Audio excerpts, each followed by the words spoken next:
от време на време имам такива изрази, че много държа да споделя разни неща, които ми се случили с целия свят. И то не защото ми се случило нещо върховно, нещо нечувано до сега, а защото просто когато човек се чувства добре, е хубаво да си споделя щастието, защото споделено щастие е двойно щастие, а споделено мака половин мака, което е перфектно. Защото аз днес съм много щастлива и много искам да го споделя с целия свят. Предполагам, всички имате такива дни, в които се събуждате в много лошо настроение, защото навън през прозореца вали дъжд. Примерно. И дни, в които се събуждате в прекрасно настроение, защото навън свети слънце. И тъй като през последните няколко дни в Германия свети слънце, май се събужда в прекрасно, божествено, щастливо настроение. И именно този феномен ме накара да се замисля, защо Маги всъщност не е щастлива всеки ден, независимо от това какво е времето навънка. Защото аз съм от хората, които наистина времето навънка много ми влияе на настроението по време на целия ден.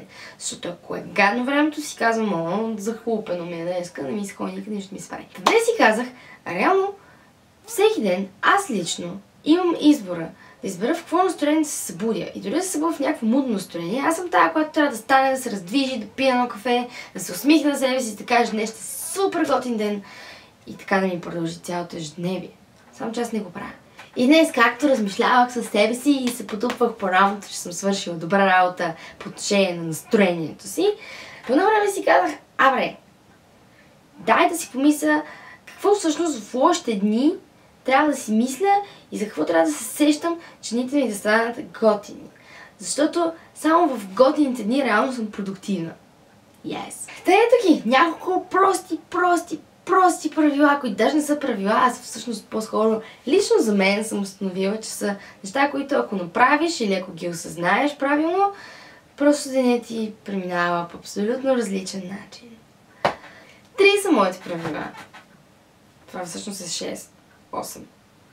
Номер 1 е да се събудиш благодарен.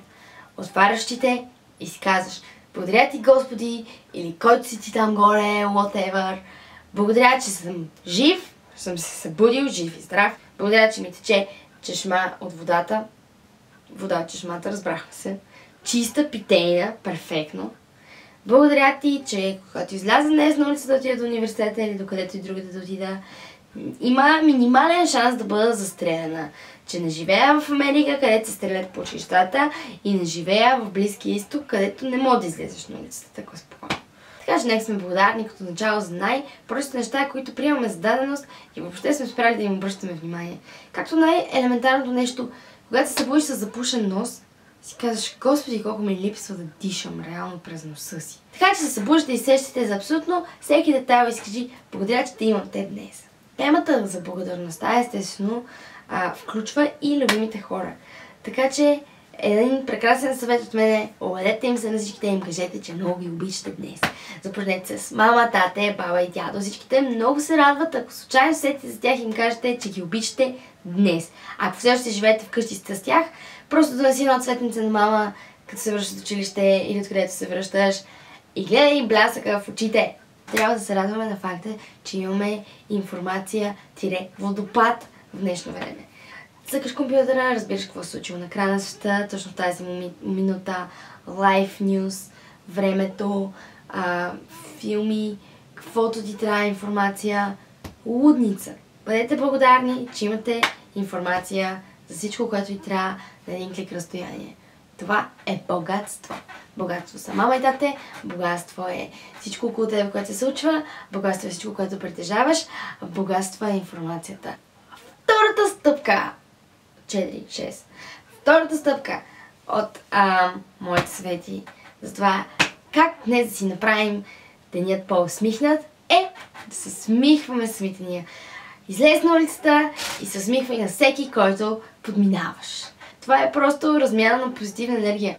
Също така, когато си купуваш билетче в градския транспорт, когато пускаш писмо в пощата или когато имаш сблъсък с независимо какъв човек, в който имате някакви отношения, работни или неработни, усмихвайте се, правете комплименти и вижте просто реакцията на хората от другата страна. Бъдете вежливи и третирайте хората с респект, защото това ще ви се върне на минутата, независимо в какво настроение са те в момента, в който им се усмихнете и им кажете приятен ден, успешна седмица, със здраве или каквото и да било. И ако това го кажете с усмивка и с този блясък в очите, тогава те 100% ще отвърнат. А ако не отвърнат, повярвайте им, малко или много им е останало тук и просто се правят и не знаят науката за щастието, която аз ви преповядвам в момента.